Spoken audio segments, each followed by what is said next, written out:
Drainage system कल आपको बताया था। ड्रेनेज क्या होता है ये भी बताया था। ड्रेनेज यानी हिंदी में उसे बोलते हैं अपवाह तंत्र। ये एक तरह का रिवर पूरा का पूरा स्ट्रक्चर जो इंडिया में है। इंडिया में रिवर स्ट्रक्चर कितने पार्ट्स में डिवाइड है? टू। एक स्ट्रक्चर कौन सा है? हिमालय, और एक है साउथ। सबसे ओल्ड कौन सा है? साउथ का सबसे ओल्ड माना जाता है और हिमालय का न्यू माना जाता है। हिमालय में पहले हम आज बात करते हैं हिमालय रिवर में। हिमालय में कौन कौन से रिवर्स आती है? 3 मोस्ट इंपॉर्टेंट रिवर्स आती है। एक रिवर का नाम है इंडस, गंगा एंड ब्रह्मपुत्र। कितनी हो गई? 3 रिवर्स हो गए। ये तीनों कहाँ से निकलती हैं? हिमालय से। ठीक, 2 चीज याद रखिएगा कि इंडस और ब्रह्मपुत्र, एक लेक है जिसका नाम क्या है? मानसरोवर। क्या नाम है? मानसरोवर लेक, वहां से निकलती है। और गंगा निकलती है गंगोत्री से। ठीक, कहाँ से निकलती है गंगा? गंगोत्री से। अब बात करते हैं इंडस के बारे में। इंडस में टोटल कितने रिवर्स आती है? उसकी ट्रिब्यूटरी रिवर्स, यानी कि उसकी असिस्टेंट रिवर, यानी कि उसकी सहायक नदियां। ट्रिब्यूटरी रिवर्स कितनी है उसकी? 5। कितनी रिवर है? 5। फर्स्ट है आपकी, अगर हम बात करते हैं सबसे बड़ी ट्रिब्यूटरी रिवर कौन सी? चेनाब। सबसे बड़ी ट्रिब्यूटरी रिवर इंडस की कौन सी है? Chenab. Second Jhelum, good. Third Ravi. Fourth Beas and fifth Sutlej. ठीक, कितनी हो गई? 5। कितनी ट्रिब्यूटरी रिवर्स है? 5। और सबसे बड़ी ट्रिब्यूटरी रिवर कौन सी है? चेनाब। सबसे बड़ी ट्रिब्यूटरी रिवर चेनाब है। अब एक क्वेश्चन आपसे होता है, इंडस की लेंथ कितनी है? 2880 किलोमीटर। ये किसकी लेंथ है? इंडस रिवर की लेंथ कितनी है? 2880 किलोमीटर। याद रखिएगा। और अगर आपसे क्वेश्चन किया जाता है कि इंडिया की लॉन्गेस्ट रिवर कौन सी है? गंगा। गंगा की लेंथ कितनी है? 2525 किलोमीटर। इंडस की ज्यादा है, गंगा की कम है, लेकिन इंडस का आधा पार्ट पाकिस्तान में जाता है बेटा। और मेरा क्वेश्चन क्या है कि इंडिया की सबसे लॉन्गेस्ट रिवर गंगा। गंगा हुई ना। अगर ये क्वेश्चन मैं 1947 से पहले करती तो आप क्या जवाब देते? इंडस जवाब देते। 1947 के बाद ही क्वेश्चन मैं कर रही हूँ ना, तो जवाब क्या होगा?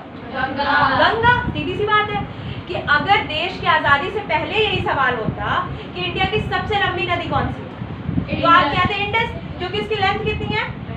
2880 किलोमीटर। लेकिन अब हम बात कर रहे हैं वो पाकिस्तान में भी जाती है, तो इसलिए इंडिया की सबसे लॉन्गेस्ट रिवर कौन सी हो जाएगी? गंगा। 2525 किलोमीटर। ठीक है। इंडस की कितनी ट्रिब्यूटरी रिवर्स है? 5। कौन कौन सी?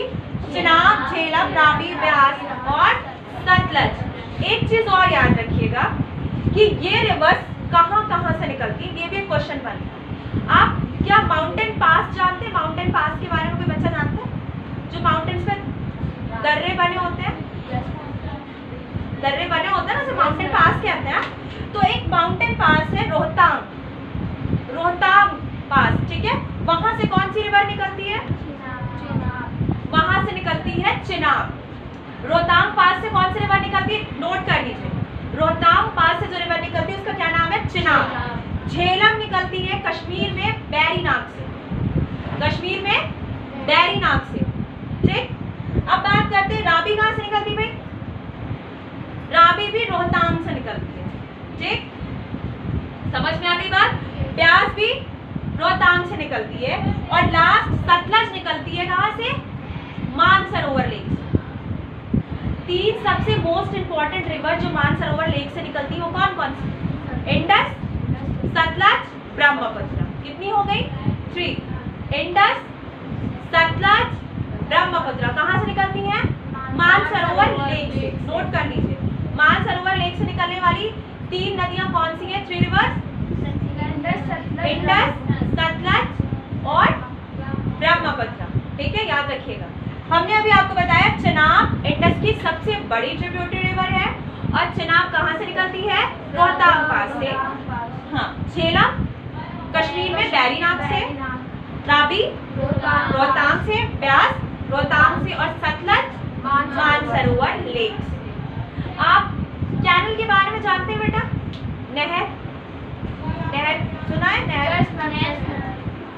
नहर क्या नेचुरल होती है या ह्यूमन? इरिगेशन के लिए, सिंचाई के लिए ये बनाई जाती है, ठीक है। और इंडिया की सबसे बड़ी कैनल कौन सी? इंदिरा गांधी। सबसे बड़ी कैनल कौन सी है?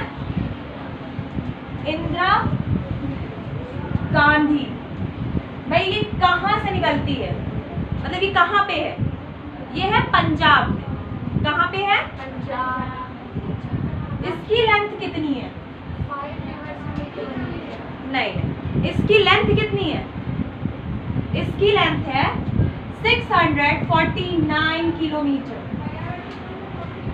649 किलोमीटर किसकी लेंथ है ये? इंदिरा गांधी कैनल। हाँ, इंदिरा गांधी कैनल की ये क्या है? लेंथ है, लंबाई है। और इसका मेन ऑब्जेक्टिव क्या था? आपको पता है राजस्थान एक डिजर्ट एरिया है, सूखा, जहाँ पे रेनफॉल बहुत कम होता है। तो वहाँ पे जो लोग रहते हैं या वो अगर एग्रीकल्चर करते हैं तो उनको इरिगेशन के लिए प्रॉब्लम होती है, ठीक। मानसून का आप हाल जानते हैं, और फिर वो तो डेजर्ट एरिया है, वहाँ तो और बुरा हाल था। तो इसलिए उस टाइम पे गवर्नमेंट ने इस कैनल को बनाया और ये कैनल पूरे के पूरे राजस्थान में क्या करती है? हाँ, पानी सप्लाई का काम करती है, वाटर सप्लाई का काम करती है।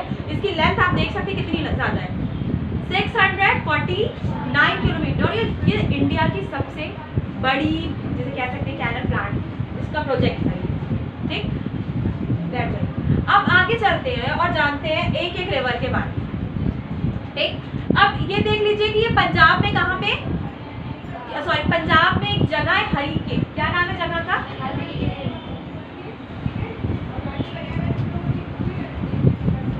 ये कौन सी जगह है? ये वो जगह है जहाँ पे रावी और ब्यास नदी मिलती है। जहाँ पे रावी, सॉरी, जहाँ पे ब्यास और सतलज, ब्यास और सतलज रिवर एक होती है, वो जगह का क्या नाम है? हरीके। क्या नाम है? हरीके। जहाँ पे ब्यास और सतलज रिवर एक होती है वो जगह कौन सी है? हरीके। स्टेट कौन सा है? पंजाब। और इसका मेन ऑब्जेक्टिव किस स्टेट के लिए है? राजस्थान के लिए। ये चीजें क्लियर रखिएगा अपने माइंड में। लेंथ कितनी है? 649 किलोमीटर। इंडस की लेंथ कितनी है? 2880 किलोमीटर। गंगा की लेंथ कितनी है? 2525 किलोमीटर। दुनिया में अगर बात करते हैं दुनिया की सबसे लंबी नदी तो नील है, इंडिया की सबसे लंबी नदी गंगा है। लेकिन अगर ये क्वेश्चन 1947 से पहले होता तो जवाब होता इंडस, लेकिन इंडस का बहुत बड़ा पार्ट अब पाकिस्तान में जाता है। कल मैंने आपको एक सेटलमेंट के बारे में बताया था जो करती है उस टाइम की नेहरू गवर्नमेंट। कौन? नेहरू गवर्नमेंट। कब बताया था? कल बताया था। ये सेटलमेंट कब होता है? 1960 में सेटलमेंट होता है। किसके बीच में होता है? इंडिया और पाकिस्तान के बीच में। इंडिया और पाकिस्तान के बीच में होता है। अभी साल भर पहले की बात है, हाँ शायद 1 साल हो रहा होगा, कि बहुत ज़्यादा न्यूज़ में चलाया जा रहा था जब पुलवामा अटैक हुआ था, कि न्यूज़ में चलाया जा रहा था कि पाकिस्तान का पानी रोक दिया जाएगा और हमारी गवर्नमेंट पाकिस्तान का पानी रोक देगी। अरे भैया, मोहल्ले में लगने वाली कोई पाइपलाइन नहीं है कि आपने 2 ईंटें लगा और बगल वाली की जो घर में पानी की सप्लाई थी आपने उसको रोक दिया। ये रिवर्स है। ये क्या है? रिवर्स है। और आप नेचर से अगर खिलवाड़ करते हो, हम कहते हैं ठीक है आप डैम बना के पानी रोक भी लोगे, उसका फ्लो आएगा कहाँ पे? आपकी कंट्री में तो आएगा। और आपके कितने स्टेट्स बाढ़ में तबाह हो जाएंगे। जो ऊपर के हिमाचल प्रदेश है, ये सारे स्टेट आपके क्या हो जाएंगे? बाढ़ आ जाएगी यहाँ पे ना, क्योंकि आप पानी को, कोई आप पाइपलाइन थोड़ी ना रोक रहे, आप पूरी रिवर रोक रहे हो डैम बना के। तो आपका प्लान क्या? और ये कोई एक दिन का प्लान नहीं है कि आपने एक दिन में डैम बना दिया। डैम बनने में 25 से 30 साल लग जाते हैं, ये पूरा प्रोजेक्ट जो है। तो 25 से 30 साल के बाद देखा जाएगा क्या होगा, तो एक दिन में पानी नहीं रोका जा सकता। तो सच को हमेशा समझा करो, तब समझ में आएगा कि रियलिटी क्या होती है। ठीक, तो जैसे मैंने आपको कहा ये सेटलमेंट क्या था, जब हम आज़ाद हुए तो उसके बाद ये तय हुआ भाई कि रिवर के पानी को लेके बहुत प्रॉब्लम हो रही थी दोनों कंट्री के बीच में। तो 1960 में एक सेटलमेंट होता है, जिस सेटलमेंट का नाम रहता है इंडस सेटलमेंट। क्या नाम रहता है? Sorry, Indus water settlement. Indus water settlement क्या नाम रहता है? इंडस वाटर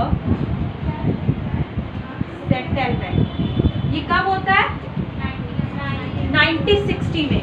कौन सी दो कंट्री के बीच में? इंडिया और पाकिस्तान के बीच में होता है। आप देख लीजिए कि किस तरह से रिवर को डिस्ट्रीब्यूट किया गया। टोटल कितनी रिवर्स हैं?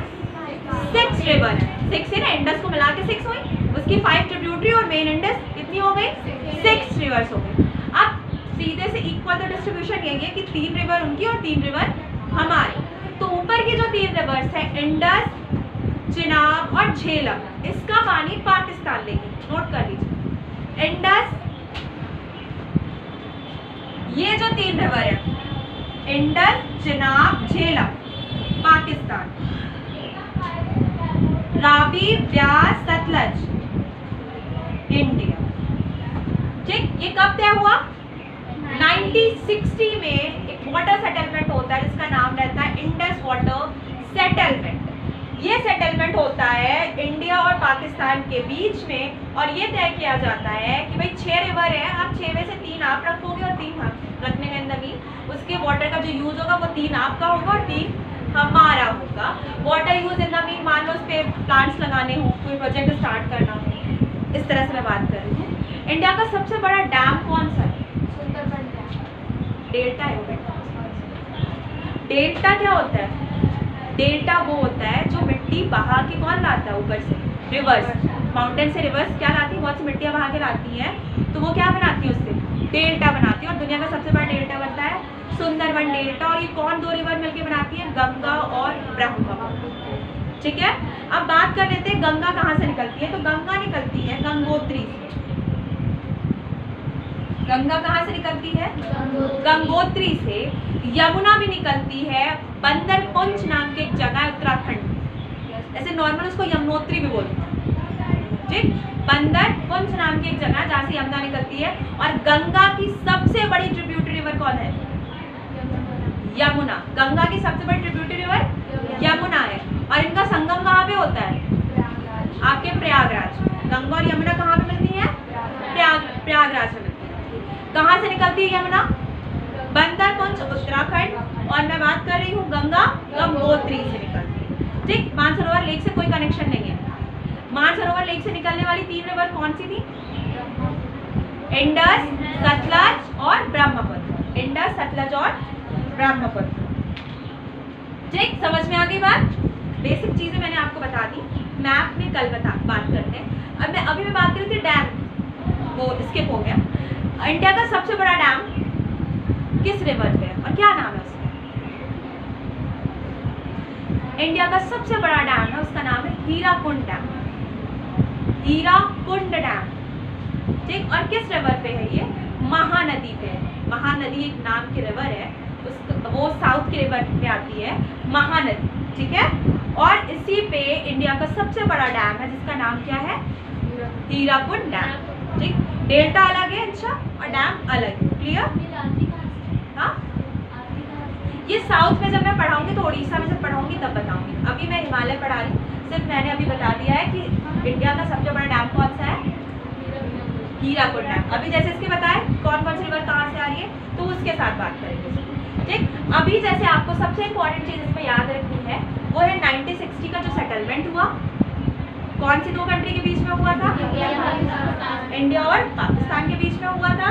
और ये इंडस वाटर सेटलमेंट था जिसमें टोटल 6 रिवर्स थी और 3 रिवर पाकिस्तान की और 3 रिवर इंडिया की। क्लियर? समझ में आ गई बात?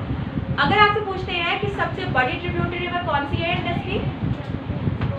चिनाब। सबसे बड़ी ट्रिब्यूटरी रिवर चिनाब है। ठीक, इंदिरा गांधी कैनल के बारे में अगर पूछते हैं तो वो किस स्टेट से निकल रही है, शुरू हो रही है पंजाब से। ठीक, इसका मेन ऑब्जेक्टिव क्या था, राजस्थान में वाटर सप्लाई, ठीक, इरिगेशन के लिए, सिंचाई के लिए।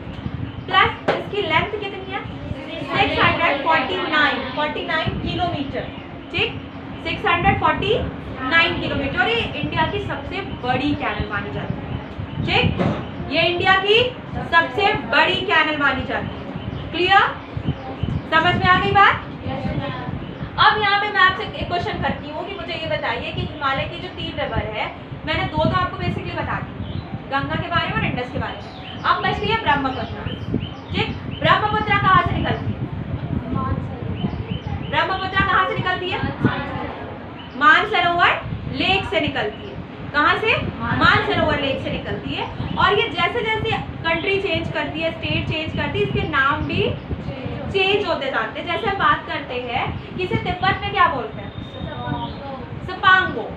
तिब्बत में क्या बोलते हैं, सिपांगो। जैसे माउंट एवरेस्ट को नेपाल में क्या बोलते हैं, सागर माथा। माउंट एवरेस्ट को नेपाल में क्या बोलते हैं, सागर माथा बोलते हैं। उसी तरह ब्रह्मपुत्र रिवर को तिब्बत में सिपांगो बोलते हैं, अरुणाचल प्रदेश में वो पेहांग हो जाती है, और फिर वो असम की तरफ जब आती है तो वो ब्रह्मपुत्र हो जाती है। और यही गंगा और ब्रह्मपुत्र दुनिया का सबसे बड़ा डेल्टा बनाती है, जिसका क्या नाम है, सुंदरवन डेल्टा। क्लियर, समझ में आ गई बात? अब आपसे पूछते हैं कि इंडस रिवर कहाँ गिरती है, तो अरेबियन सी में गिरती है।